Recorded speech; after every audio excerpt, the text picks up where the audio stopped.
Welcome to Hasanah Kesehatan. Dan banyak temuan-temuan terkait perkembangan ilmu kesehatan. Banyak pula kajian-kajian dan riset yang membahas tentang bagaimana mencapai hidup sehat, mengatur dan manajemen segalanya, mulai dari pola makan, jam tidur, jam olahraga, dan lain sebagainya. Semua dilakukan demi tercapai satu tujuan, yaitu hidup sehat. Sakit memang suatu keniscayaan. Setiap makhluk hidup pasti mengalami siklus tersebut. Tapi rotasi tersebut setidaknya bisa diperlambat atau bahkan dicegah.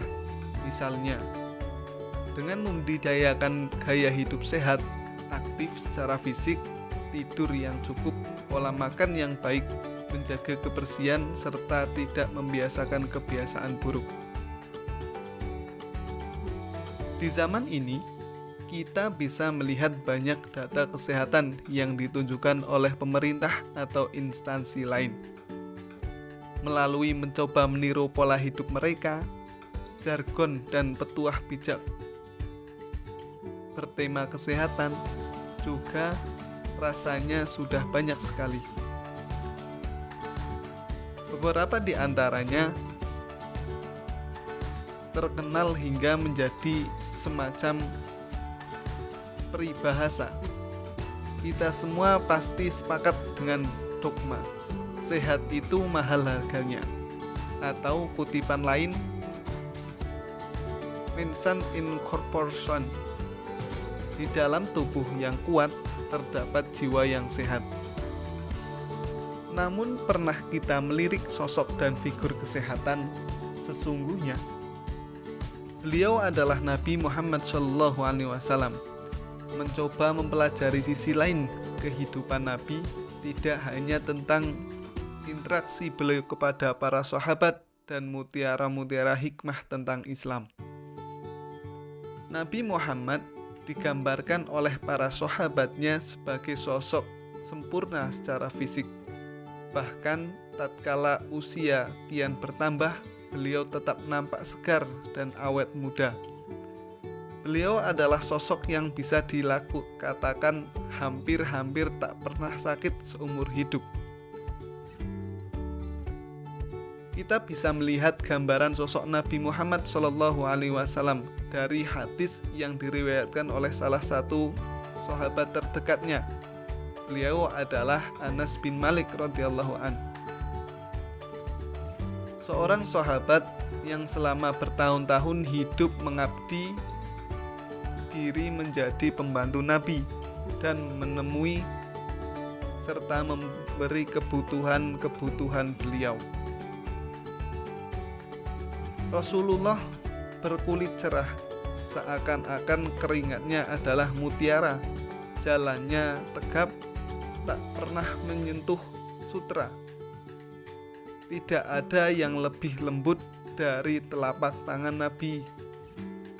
Aku tidak pernah mencium minyak wangi misik dan ambar yang lebih wangi dari aroma beliau. Oleh para sahabat, Nabi Muhammad SAW diceritakan tidak pernah sakit kecuali hanya 2 kali sepanjang hidupnya. Yang pertama, setelah beliau memakan hidangan beracun yang disajikan perempuan Yahudi di tanah Khaybar. Yang kedua, ketika beliau sakit demam parah pada hari-hari terakhir menjelang wafat. Ini membuktikan betapa Nabi Muhammad SAW adalah figur yang benar-benar bisa menjaga kesehatan dengan pola hidup beliau sendiri. Jauh sebelum ilmu kesehatan dan medis berkembang maju seperti hari ini, Nabi sejatinya bukanlah seorang dokter. Beliau adalah figur kompleks yang memangku banyak tanggung jawab. Beliau adalah Rasul terakhir semesta, figur pemimpin negara, pemimpin militer, konsultan bagi para dokter, sosok kepala keluarga, dan lain-lain.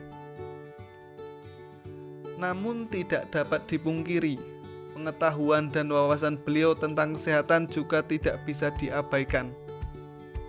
Beberapa sahabat pernah meminta pendapat Nabi ketika terserang penyakit.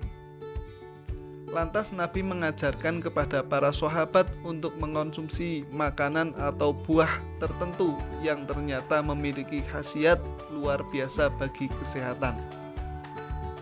Seperti halnya ketika ada seorang laki-laki mengeluh sakit perut, beliau anjurkan agar meminum madu.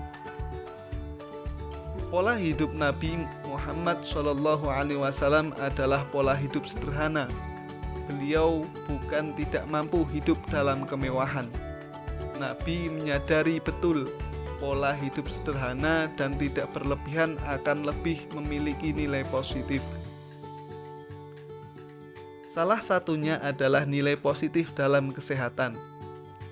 Beliau juga menyadari pola hidup mewah dan berlebihan akan berdampak buruk terhadap kesehatan rohani, jasmani, dan spiritual.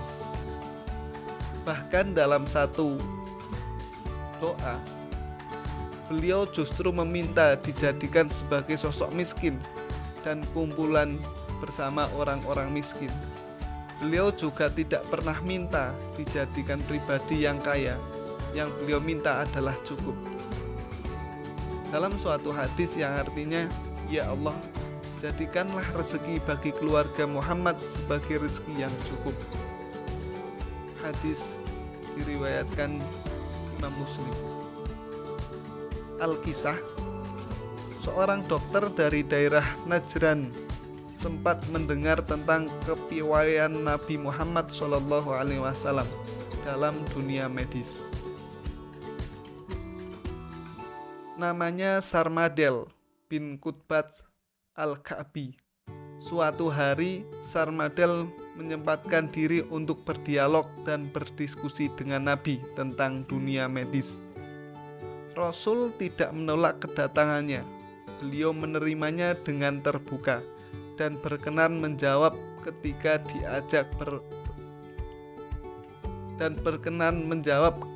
diajak beberapa pertanyaan tentang penyakit. Berikut cara-cara mengobatinya. Semua pertanyaan yang diajukan Sarmadel dengan cermat dapat dijawab Nabi. Tetapi saat giliran Sarmadel menjawab pertanyaan yang diajukan Nabi, ia hanya bisa terpukur diam karena tak memiliki jawaban. Lalu ia berkata, "Wahai Rasulullah, demi bapak dan ibuku, aku adalah orang dukun dan tabib di kalangan kaumku. Apa yang harus aku lakukan?"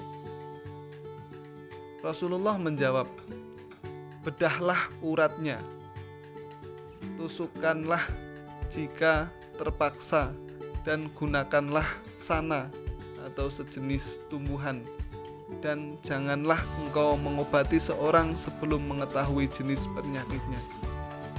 Harus diakui, kemampuan Nabi ada di atas si dokter, walaupun Nabi tidak pernah membuka praktek seperti dirinya. Hidup sehat ala Nabi. Membaca sunnah-sunnah dan kehidupan keseharian Nabi, kita akan menemukan banyak hikmah dan rahasia tersembunyi di balik setiap perintah dan larangan menjadi taklif atau tuntunan bagi umat muslim. Juga kita akan menemukan keajaiban sunnah ketika meneliti kebiasaan dan pola hidup Nabi, mulai dari cara dan waktu-waktu beliau bangun tidur, bagaimana beliau makan, sehingga aktivitas lain yang terdapat dalam kitab-kitab hadis, sirah nabawi, dan syamail. Nabi mengajarkan kepada umatnya segala hal, termasuk cara bersikap. Tak ada yang baik dalam sesuatu yang berlebihan. Maka beliau bersabda. Sabda padat beliau ini adalah mutiara yang memiliki sepermak panjang bila diurai. Artinya, hal yang melampaui batas seperti bahagia yang terlalu, makan secara berlebihan, atau apapun itu adalah kehancuran. Hadis tidak menyegah ungkapan Nabi, mereka mendukungnya hari ini. Ahli medis juga bersikap sama, mengagungkan kepada tanda sepakat. Seringkali Nabi mengajarkan sahabatnya memupuk sifat sering bersyukur dan berpikir positif terhadap Allah Subhanahu wa Ta'ala. Anugerah apapun, sedikit atau banyak, adalah karunia. Sebagai karunia, maka penerimanya harus berterima kasih kepada sang pemberi. Sikap demikian pada akhirnya akan melahirkan kesehatan rohani. Kebenaran konsep ini bisa kita tanyakan kepada para ahli kejiwaan. Nabi Muhammad SAW juga mengajarkan cara hidup sehat dengan sunnah-sunnah beliau. Kepada para sahabatnya, beliau hampir-hampir mewajibkan bersiwak, yaitu membersihkan gigi dengan kayu arok.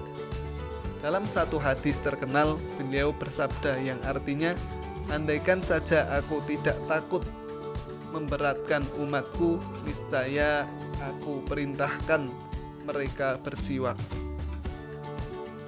Kita tentu tahu batang pohon siwak yang memiliki nama Latin Salvadora persica adalah alat terbaik untuk merawat gigi.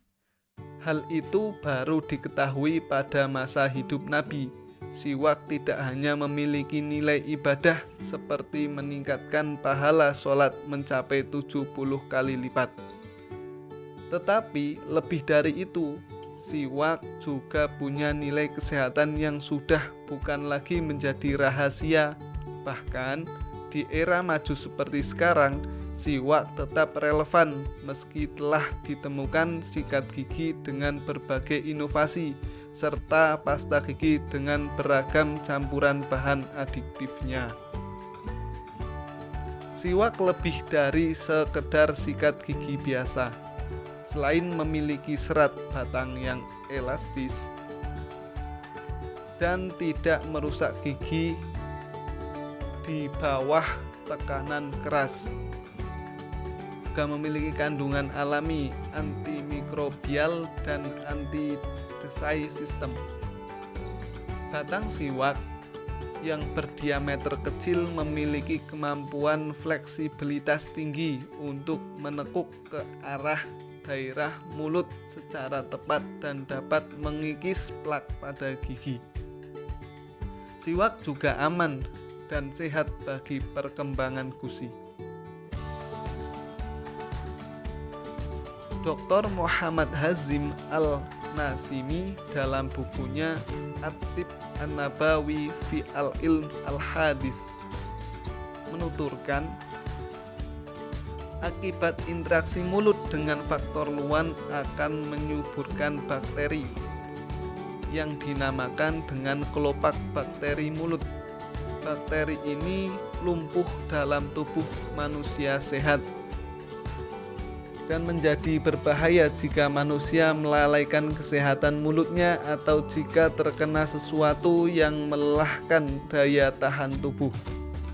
Bakteri-bakteri ini berkembang biak di mulut dan efek yang ditimbulkannya berupa fermentasi dan pembusukan makanan yang tersisa di gigi, serta menyebabkan mulut menjadi bau. Siwak, lanjut Al-Nasimi, selain merupakan alat untuk membersihkan gigi, juga berfungsi sebagai alat untuk menekan gusi. Siwak suatu hal yang penting untuk menjaga kesehatan serta untuk memperlambat tumbuhnya akar-akar gigi. Tidak sedikit ilmuwan modern tertarik untuk melakukan penelitian tentang siwak. Mereka mengkaji dan menyimpulkan bahwa nubuat atau kenabian Nabi Muhammad SAW tidaklah dusta. siwak memang punya ratusan manfaat selain mendapat ridho Allah Subhanahu wa Ta'ala tentunya. Hasil penelitian dua orang ilmuwan, Al-Lafi dan Abaneh pada tahun 1995 terhadap kayu siwak menunjukkan siwak mengandung mineral-mineral alami yang dapat membunuh bakteri, menghilangkan plaku, mencegah gigi berlubang, serta memelihara gusi. Kandungan seperti antibakterial asid, astringen, aprof, and deterjen yang tepat di dalamnya berfungsi untuk membunuh bakteri, mencegah infeksi, dan menghentikan pendarahan pada gusi. Ketika pertama kali menggunakan siwak, mungkin akan terasa pedas dan terasa sedikit membakar, karena dalam siwak terdapat kandungan serupa mustard yang merupakan substansi dari antibakterial asid. Kandungan kimia lain seperti klorida, potasium, sodium, bikarbonat, silika, sulfa, dan vitamin C, dan masih banyak yang lainnya. Berfungsi membersihkan dan memutihkan gigi serta menyehatkan gigi dan gusi. Bahan-bahan ini sering diekstrak sebagai bahan penyusun pasta gigi. Minyak aroma alami dengan rasa dan bau yang segar menjadikan mulut menjadi harum dan menghilangkan bau tak sedap bagi mulut. Terdapat juga enzim pencegah pembentukan plak yang menyebabkan radang gusi. Zat anti pembusukan dalam siwak dapat menurunkan jumlah bakteri di mulut dan mencegah proses pembusukan. Selain itu, siwak juga turut merangsang produksi saliva atau air liur berlebih. Saliva sendiri adalah organ mulut yang melindungi dan membersihkan mulut. Sementara itu, dalam memberikan solusi tersuci bila tidak ditemukan air, syariat mewajibkan memakai debu sebagai penggantinya. Lantas mengapa harus debu? Oleh ulama fikih, perintah-perintah semacam ini disebut dengan ta'abudi, hal yang tidak bisa diretorika dan diprediksi nalar. Meskipun perintah langsung dari sang pemilik syariat, tapi jika dikaji tetap saja kita akan menemukan hikmah tersembunyi. Dalam debu terdapat penisilin murni. Ia berfungsi untuk membunuh kuman dan virus tertentu dalam tubuh manusia. Virus dalam najis, mughalathah, atau najis akibat bersentuhan dengan babi dan anjing juga dipercaya dapat hilang jika hanya ditaburi dengan debu. Artinya, kemampuan debu untuk menetralisir penyakit yang mungkin muncul diakibatkan anjing dan babi dipilih secara tinjauan hikmah, bukan ilat atau alasan hukum sebagai sarana bersuci. Masih banyak lagi bila kita cakup waktu untuk menggali semua sabda-sabda Nabi. Semua memiliki hikmah dan rahasia tersendiri, terlepas dari sekedar arti penting. Kepatuhan kita sebagai umat untuk tunduk mengikuti segala bimbingan dari Nabi. Sebab kembali kepada makna Islam itu sendiri berdasarkan tafsiran sebagian kalangan ulama, yaitu kepasrahan dan kepatuhan mengakar dari kita.